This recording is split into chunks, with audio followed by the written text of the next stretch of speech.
Movie के start होते ही हमें एड वॉरेन और लॉरेन वॉरेन दिखाए जाते हैं, जो कि एक कॉन्फ्रेंस में लोगों को अपनी अबनॉर्मल और सुपर नेचुरल एक्सपीरियंस के बारे में बता रहे होते हैं। फिर नेक्स्ट सीन में दिखाया जाता है कि कैरोलिन पेरन और रोजन पेरन, जो कि अपने बच्चों के साथ एक घर में शिफ्ट हो रहे होते हैं। उनके सब बच्चे घर के अंदर चले जाते हैं, लेकिन उनका डॉग घर के अंदर नहीं जाना चाहता। वो काफी डरा हुआ होता है। इन लोगों की 5 बेटियां होती हैं, जिसमें एंड्रिया, नैन्सी, क्रिस्टाइन, सिंडी और अप्रैल होती हैं। अप्रैल को घर के पास एक बहुत बड़े ट्री के नीचे एक म्यूजिक टॉय मिलता है, जिसमें एक मिरर भी लगा होता है। बाकी लड़कियां घर के अंदर हाइड एंड क्लैप खेल रही होती हैं और अचानक उनसे लकड़ी का एक पाइन बोर्ड टूट जाता है और वो पाइन बोर्ड किसी डोर को छुपाने के लिए लगाया गया था। जब उनके फादर चेक करते हैं तो उसके पीछे उन्हें एक स्टोर रूम मिलता है। उस स्टोर रूम में काफी अंधेरा होता है और वहाँ पर उन्हें एक पियानो और काफी सारी पुरानी चीजें नजर आती हैं। उन लोगों का डॉग काफी परेशान होता है और मुसलसल भौंक रहा होता है। अगली सुबह कैरोलिन जब उठती है तब वो देखती है कि उसके पाँव पर जख्मों के निशान हैं और उनके घर की सारी घड़ियां 3:07 पर रुकी होती हैं और उनकी बेटी अप्रैल को उनका डॉग बाहर मरा हुआ मिलता है। इसके बाद अगला सीन हमें एड वॉरेन के घर पे गोस्ट म्यूजियम में दिखाया जाता है। वहाँ एड के साथ एक प्रेस रिपोर्टर भी होता है। वहाँ पर वॉरेन प्रेस रिपोर्टर को ये बता रहा होता है कि इस म्यूजियम में जितनी भी चीजें हैं वो सारी जिन्नात की भूतों की हैं या उन्हें जादू टोनों में इस्तेमाल किया गया है और ये गोस्ट महीने में एक मर्तबा यहाँ आके प्रेयर करते हैं। फिर एड उन्हें एक एनाबेल डॉल के बारे में बता रहे होते हैं। वो बताते हैं कि इस डॉल में एक बहुत बड़ी शैतानी ताकत जिसने इसे अपना सोर्स बनाया हुआ है। इसके बाद फिर हमें वो फार्म हाउस दिखाया जाता है, जहाँ पर जैसे ही 3:07 होते हैं घड़ी वहीं पर रुक जाती है और ठीक उसी वक्त बुरी चीजों का टाइम शुरू हो जाता है। फिर क्रिस्टीन जब अपने बेड पर सो रही होती है तब कोई जोर से उसका पाँव खींचता है और इसके साथ उसे बहुत गंदी स्मेल भी आती है। सिंडी को नींद में चलने की आदत होती है और वो नींद में चलते चलते एंड्रिया के रूम में चली जाती है और बहुत अजीब तरीके से अलमारी पर अपना सर मार रही होती है। अगले दिन सुबह को कैरोलिन की बॉडी पर एक और जख्म का निशान दिखाई देता है। रॉजर जब घर से बाहर जाता है तब वो देखता है कि ट्री के ऊपर एक कबूतर मर के नीचे गिरा है। ये देखकर वो काफी हैरान हो जाता है और जाहिर है ये बात उस चीज की तरफ इशारा कर रही थी कि वहाँ पे किसी शैतानी ताकत का कब्जा है। और घर पर अप्रैल और कैरोलिन अकेले होते हैं। तब अप्रैल किसी से बात कर रही होती है, लेकिन वहाँ पर कोई भी मौजूद नहीं होता। फिर अप्रैल कैरोलिन को हाइड एंड क्लैप खेलने का कहती है और कैरोलिन उसे ढूंढते हुए जब एंड्रिया के रूम में जाती है, वहाँ पर अलमारी खुद ब खुद खुल जाती है। अलमारी में से हाथ को कोई बाहर निकाल कर क्लैप करता है। ये देखकर कैरोलिन काफी शॉक तो हो जाती है, लेकिन वो इस बात पर ज्यादा ध्यान नहीं देती। इसके बाद फिर क्रिस्टीन का सोते हुए कोई पाँव खींचता है और इस बार पहले से ज्यादा जोर से कोई उसका पाँव खींच देता है और वो काफी डर जाती है। फिर वो नोटिस करती है कि दरवाजे के पीछे कोई खड़ा हुआ है जो उसे कह रहा है कि वो उसे और उसकी पूरी फैमिली को खत्म कर देगा। उसके साथ नैन्सी भी वहाँ पर होती है, लेकिन उसे कुछ भी नजर नहीं आता, लेकिन काफी बुरी स्मेल आ रही होती है। फिर सुबह क्रिस्टीन ये सब कुछ रॉजर और अपनी पूरी फैमिली को भी बताती है। कैरोलिन को दिखाया जाता है और अब उसकी बॉडी पर कई जगह पर जख्मों के निशान होते हैं। तभी उसे बच्चों के खेलने की आवाजें आती हैं। तब वो उन्हें चेक करती है, लेकिन सब बच्चे अपने रूम्स में सोए होते हैं। फिर अचानक से वहाँ पर एक अजीब चीज होना शुरू हो जाती है। घर के सारे फोटो फ्रेम्स खुद ब खुद नीचे गिर जाते हैं और सब के सब टूट जाते हैं। इसके साथ ही कैरोलिन को एक लड़की की आवाज आती है। वो उसकी आवाज को फॉलो करती है। जब वो बेसमेंट के पास पहुंचती है तब खुद ब खुद बेसमेंट का डोर ओपन हो जाता है। कैरोलिन बेसमेंट में जाकर जब वहाँ से भागने की कोशिश करती है तब उसके डोर खुद ब खुद बंद हो जाते हैं। कैरोलिन सीढ़ियों से नीचे गिर जाती है। तभी उसकी तरफ कोई एक बॉल फेंकता है। कैरोलिन फिर से भागने की कोशिश करती है, लेकिन अब वहाँ पर काफी अंधेरा हो जाता है। फिर कैरोलिन माचिस की तीली जलाकर वहाँ देखती है, तब पीछे से कोई लड़की उसे डरा रही होती है और साथ साथ क्लैप कर रही होती है। कैरोलिन वहीं फंस जाती है और सिंडी एंड्रिया के रूम में पहुंचकर फिर से अलमारी पर अपना सर पटक रही होती है। एंड्रिया ये देखकर सिंडी को अपने साथ सुला लेती है। तभी अचानक से उस अलमारी का डोर खुद ब खुद ओपन हो जाता है। एंड्रिया उस अलमारी को खोलकर चेक करती है, तब उस अलमारी के ऊपर एक औरत का गोश्त बैठा होता है जो उस पर अटैक कर देता है। फौरन रोजर वहाँ पर पहुँच जाता है। तब वो सुनता है कि हर तरफ से किसी के चीखने चिल्लाने की आवाजें आ रही हैं। सबसे पहले वो बेसमेंट का दरवाजा खोलता है और कैरोलिन को वहाँ से निकालता है। वो दोनों बेसमेंट से बाहर आके ऊपर जाते हैं और अपने सब बच्चों को एक जगह इकट्ठा कर लेते हैं। अब वो काफी डर चुके होते हैं। फिर नेक्स्ट सीन में एक यूनिवर्सिटी दिखाई जाती है जहाँ पर एड वॉरेन सुपर नेचुरल चीजों के बारे में लेक्चर दे रहे होते हैं और उन्हीं ऑडियंस में कैरोलिन भी सुन रही होती है। लेक्चर के खत्म होते ही कैरोलिन एड वॉरेन और लॉरेन वॉरेन के पास जाती है और उन्हें रिक्वेस्ट करती है कि वो उनके घर पर आए, जिस पर एड और लॉरेन उनके घर चले जाते हैं। तब कैरोलिन और रॉजर उन्हें सारा माजरा बताते हैं कि हालात दिन ब दिन बिगड़ते जा रहे हैं। वो बताते हैं घर में गंदी स्मेल आती है, रात में 3 दफा दरवाजा नॉक होता है और सुबह होकर बंद हो जाता है, और जो भी बर्ड उनके घर पे आकर बैठता है सुबह उनके गार्डन में मरा हुआ मिलता है। घर की सारी घड़ियां 3:07 पर रुक जाती है। उनके जवाब में एड उन्हें बताता है कि ये सब कुछ वहाँ पर शैतान होने की तरफ इशारा कर रहे हैं। इसके बाद वो लोग बेसमेंट में जाते हैं और वहाँ पर जाकर लॉरेन समझ जाती है कि यहाँ पर कुछ अच्छा नहीं हुआ और उसी जगह पर काफी बुरे हालात हो चुके होते हैं। एड उस घर में होने वाले सारे इंसिडेंट्स का कैरोलिन से पूछते हैं और उन सब बातों को रिकॉर्ड कर लेते हैं। दूसरी तरफ लॉरेन अप्रैल से उसकी एक फ्रेंड के बारे में पूछ रही होती है, जिस पर अप्रैल उसे वो म्यूजिक टॉय दे देती है। जब लॉरेन उस म्यूजिक को प्ले करती है तब वो देखती है कि उसके मिरर में एक छोटे बच्चे की सोल है और वो उसी बच्ची रोरे की होती है, जिसके बारे में अभी वो अप्रैल से पूछ चुकी होती है। वो लोग फिर उस दरख्त की तरफ जाते हैं जहाँ पर उन्हें ये म्यूजिक टॉय मिला था। तभी लॉरेन वहाँ पर उस गोश्त को देखती है जो इस फैमिली को परेशान कर रहा था। फिर लॉरेन कैरोलिन और रोजर को ये बताती है कि इस घर में एक बहुत बड़े शैतान का कब्जा है और जब वो यहाँ पर आई थी तभी उसने उनको देख लिया था और ये एक काले शैतान की रूह है जो बड़ी ताकतवर है। वो उन्हें बताती है कि उसने कैरोलिन, रोजर और उनके बच्चों के पीछे भी इसके साये को देखा था। उस गोश्त की परछाई उनके साथ है और वो ही उन्हें परेशान कर रही है और यहाँ तक वो उनके पीछे लग गई हैं कि अगर वो ये घर छोड़कर यहाँ से चले भी जाएं तब भी वो इनका पीछा नहीं छोड़ेगी। तब एड उन्हें बताती हैं कि उन्हें यहाँ पर एक्सॉर्सिज्म करना है, जिसके लिए उन्हें चर्च से इजाजत लेनी पड़ेगी, जिसके लिए पहले तो उन लोगों ने चर्च वालों को सबूत देना है, तभी वो लोग इन्हें अलाउ करेंगे। लॉरेन उन्हें बताती है कि यहाँ पर बहुत सारे असेब हैं और सबसे बुरा एक साया है जिसके दिल में शदीद नफरत भरी हुई है।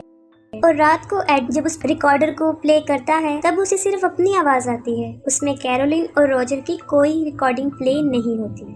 और लॉरेन एड को इस जगह की हिस्ट्री के बारे में बताती है कि एक आदमी ने यहाँ पर एक फार्म हाउस बनाया था। उस आदमी ने एक औरत के साथ शादी की थी जो काले जादू पर बहुत यकीन करती थी, यहाँ तक कि वो खुद भी काला जादू करती थी और वो शैतान को मानने वाली थी। उस औरत का नाम बादशिवा था और बादशिवा ने अपने 7 दिन के बच्चे को जलाकर उसकी कुर्बानी दे दी थी और जब ऐसा करता उसके हस्बैंड ने उसे देख लिया था तब वो भागकर बाहर आई और एक दरख्त पे चढ़ के उसने सुसाइड कर ली और खुद को फांसी दे दी।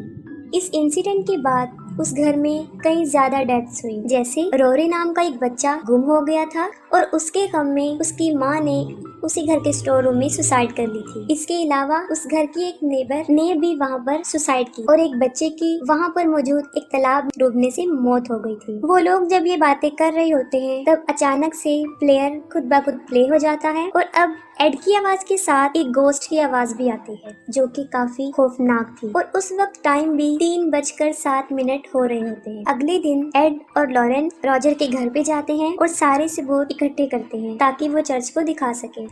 इस काम को करने के लिए एक पुलिस ऑफिसर उनकी मदद करता है और उसके साथ एक लड़का ब्रैड भी। वो लोग इस घर के चारों तरफ कैमरास और वॉइस रिकॉर्डर लगा देते हैं और अंदर लॉरेन, कैरोलिन और उसकी फैमिली की एक पिक्चर को देखती है और अपनी पावर से वो ये समझ जाती है कि ये मोमेंट जब उन्होंने ये पिक्चर कैप्चर की थी उनके लिए सबसे खास था। एड सारे रूम्स में होली वाटर को छिड़कता है ताकि अगर वहाँ पे कोई शैतानी पावर हो तो उन्हें इससे तकलीफ पहुंचे और उसकी हरकत से ये लोग उसे रिकॉर्ड कर सके। अचानक से बेसमेंट का डोर ओपन हो जाता है और एड और लॉरेन वहाँ पर चले जाते हैं, लेकिन वहाँ उन्हें कुछ नजर नहीं आता। लेकिन जब वो वहाँ से बाहर आने की कोशिश करते हैं तब डोर अपने आप बंद हो जाता है। उस रात वहाँ पर उन्हें कुछ भी सबूत नहीं मिलता, ना ही कुछ वहाँ होता है और अगली सुबह वो सब लोग खुशी खुशी ब्रेकफास्ट कर रहे होते हैं। एड कैरोलिन को कहता है कि तुम रेस्ट कर लो, मैं और लॉरेन सब संभाल लेंगे। फिर जब लॉरेन कपड़ों को सुखा रही होती है तब वो देखती है कि बादशिबा उस कपड़े की पीछे वाली साइड पर खड़ी है और अचानक से वो कपड़ा उड़कर कैरोलिन के बेडरूम की खिड़की पर जाकर चिपक जाता है और जैसे ही विंडो से कपड़ा हटता है लॉरेन को वहाँ पर बादशिबा की रूह नजर आती है। इससे पहले कि लॉरेन कैरोलिन के पास पहुँचती बादशिबा उसको पोजेस कर लेती है और अब वहाँ पर पर शैतानी लम्हे शुरू हो जाते हैं और ये इविल सोल्स काफी भयानक होती हैं। सबसे पहले पुलिस ऑफिसर ब्रैड को एक लड़की की आवाज आती है और उसे फौरन उस नौकरानी जिसने सुसाइड की थी उसका गोश्त नजर आता है और वो पुलिस ऑफिसर को काफी डरा देती है। फिर नैन्सी नींद में चलते हुए एंड्रिया के रूम में चली जाती है। इसके साथ ही उस रूम का डोर लॉक हो जाता है। जब नैन्सी नींद में चल रही होती है तब सारे कैमरास उसकी फोटो कैप्चर कर लेते हैं, जिससे ये साफ जाहिर था कि वहाँ पर नैन्सी के अलावा भी कोई मौजूद है। और जब नैन्सी रूम में होती है तब उसे एक बच्चे की आवाज आती है जो उसे कह रहा होता है कि वो छुप जाए। सब लोग उसी रूम की तरफ भागते हैं, लेकिन ना तो उन्हें वहाँ वो बच्चा नजर आता है और ना ही नैन्सी। एड उसे टॉर्च लाइट की मदद से ढूंढ रहा होता है। तब वो देखता है कि नैन्सी दो दीवारों के बीच एक खाली जगह है, वो वहाँ पर है। अप्रैल लॉरेन को बताती है कि जब भी रोरी डरा हुआ होता है वो उसी जगह पर जाकर छुपता है, जिस पर लॉरेन फौरन उस जगह पर पहुँच जाती है। वहाँ पर उसे बच्चे के टॉयज नजर आते हैं और म्यूजिक प्ले की जगह भी, और वहाँ पर उसे वो रस्सी भी मिल जाती है जिससे बादशिबा ने सुसाइड किया था। अचानक से वहाँ पर एक लकड़ी टूट जाती है और लॉरेन वहाँ से गिर जाती है और एक स्टोर रूम में आ जाती है। वहाँ पर लॉरेन उस म्यूजिक के गिलास में देखती है, तब उसे रोरी की मदर की सोल नजर आती है जो कि बुरी तरह रो रही होती है। रोरी की मदर का गोस्ट लॉरेन को कहता है कि उसने उससे ऐसा करवाया था और ये कहते ही वो वहाँ से गायब हो जाती है। और वहीं पर बादशिबा का गोस्ट भी होता है जो लॉरेन को काफी डरा देता है, और जब वो वहाँ से भागने लगती है तो वो उसके गले की चेन को खींचकर पीछे की तरफ लाती है। वो लॉकेट टूटकर वहाँ गिर जाता है जो उसे उसकी बेटी ने दिया था। लॉरेन की बेटी का नाम जूडी होता है जिसमें उसकी पिक्चर भी लगी होती है। लॉरेन भागकर बाहर आती है और वो सबको बताती है कि ये बुरी परछाइयाँ सिर्फ माँ पर ही हावी होती हैं और माँ के हाथों ही उसके बच्चे की जान ले लेती हैं। वो उन्हें बताती है कि अब वो कैरोलिन को पोजेस कर रही है और उसकी बॉडी पर जो जख्मों के निशान है इसकी भी ये गोस्ट ही वजह है। अचानक से सारे क्रॉस जमीन पर गिर जाते हैं और नैन्सी को कोई ताकत उसके बालों से पकड़ती है और उसे इधर उधर मारना शुरू कर देती है, लेकिन वो लोग नैन्सी को बचाने में कामयाब हो जाते हैं। वो लोग इस घर को छोड़ने का फैसला कर लेते हैं, जिस पर एड रॉजर को बताता है कि ये सब कुछ वो चर्च के सामने पेश करेंगे और फिर इस घर का एग्जॉर्सिज्म करेंगे। इसी दौरान लॉरेन को अपनी बेटी जोडी की आवाज आती है और वो देखती है कि तालाब में उसकी डेड बॉडी है। ये देखकर लॉरेन काफी डर जाती है। वो अपनी बेटी के लिए काफी परेशान हो जाती है और एड को भी इस बारे में बताती है कि ये हमारे लिए भी एक इशारा है। अगले दिन लॉरेन और एड फादर को उस घर में होने वाले वाकयात के बारे में बताते हैं और सारे सबूत भी दिखाते हैं, और उनके पास वो पिक्चर भी होती है जब नैन्सी नींद में चल रही होती है और उस वक्त वहाँ पर नैन्सी के साथ रोरी की सॉल भी खड़ी होती है, जिसके लिए फादर उन्हें ये कहते हैं कि एग्जॉर्सिज्म के लिए उन लोगों को मजीद आगे से परमिशन लेनी होगी क्योंकि ये लोग कैथलिक नहीं हैं। फिर हमें लॉरेन एड की बेटी जोडी दिखाई जाती है और वो बादशिबा का गोस्ट उसके लॉकेट के जरिए उस बच्ची के पास पहुंच जाता है। तभी वो जोडी का पाँव खींचती है जिससे वो जाग जाती है और काफी डर जाती है और अपने मदर और फादर को ढूंढते हुए अपने रूम से बाहर आ जाती है। और यहाँ पर हम ये भी देखते हैं कि उनके उस गोस्ट म्यूजियम में वो अनाबेल डॉल नहीं है, जिससे जोडी काफी डर जाती है। और उसी वक्त वहाँ पर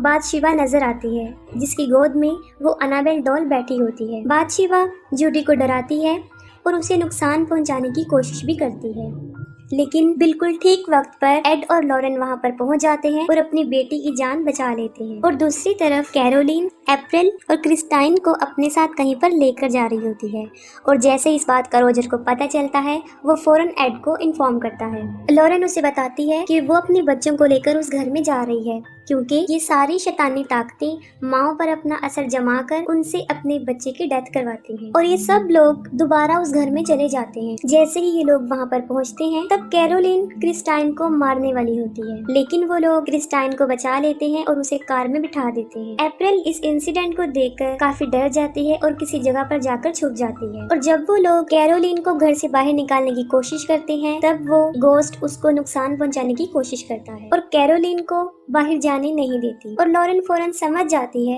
कि अगर कैरोलिन बाहर चली गई तो वो गोस्ट इसको जान से मार देगा, और वो शैतान कैरोलिन को खींचकर फिर से स्टोर रूम में ले जाता है। वो लोग स्टोर रूम में जाकर कैरोलिन को कंट्रोल करने की कोशिश करते हैं, लेकिन ये शैतान काफी पावरफुल होता है और उसकी हालत काफी खराब कर चुका होता है, जिससे उसे कंट्रोल में करना कोई आसान बात नहीं थी। और दूसरी तरफ वो पुलिस ऑफिसर घर में अप्रैल को ढूंढ रहा होता है। कैरोलिन किसी के भी कंट्रोल में नहीं आती और वो एक एक करके सब पर अटैक कर देती है। वो लोग कैरोलिन को एक चेयर से बांध देते हैं और उसकी हालत देखकर एड ये डिसीजन लेता है कि वो फौरन इस जगह का एग्जॉर्सिज्म करेंगे। जैसे ही एड एग्जॉर्सिज्म स्टार्ट करता है, ये शैतान यानी बादशिबा कंट्रोल से बाहर हो जाता है और वहाँ पर शैतानी ताकतें और पावरफुल हो जाती हैं। लेकिन एड नहीं रुकता और वो एग्जॉर्सिज्म के वर्ड्स को मुसलसल बोलता रहता है।